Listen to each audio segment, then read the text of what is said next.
point of view, you're hanging out with your friends on the last day of summer vacation. You won't be seeing them again. On the original recording of Last Day in Morioh, Caroline Spinola reads aloud the caption that accompanies the video where the first draft of the piece was originally posted, as she does at the beginning of every track on the Morioh EP. She does this because I paid her to. I was actually really stoked on the idea at the time. I think probably what I was trying to do was preserve the experience from the video as much as possible. I think the idea was that if I could capture as much of the essence of the original video, which had accrued over 300,000 views in the official recording, then I'd see the same level of immediate success.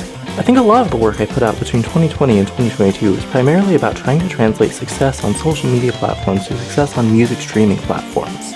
Part of that was about money and prestige, but I think a larger part was about legitimizing the work I was doing on social media. I think to a large extent it was about getting people to view the work that I was doing daily, the work of composing short musical snippets for social media accompanied by a style of prose that veered sometimes towards poetry, as being as legitimate as the work of putting out a single, or an EP, or an album, or playing shows, or going on tour. I wish I'd spent less of my life trying to get people to take me seriously.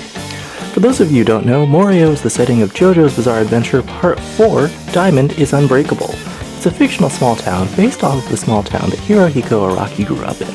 It reminds me a lot of the small town that I was born in and currently reside in, Redlands, California. One surprising thing that I like about anime is the way that it can and sometimes does romanticize the small town, or at least depict it in such a way that feels fair.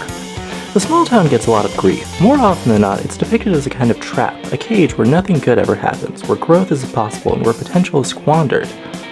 And I think it can be, but it doesn't have to be. It can be that, but it can also be a place where you feel safe to try new things, a place where you can put down roots and develop a sense of community.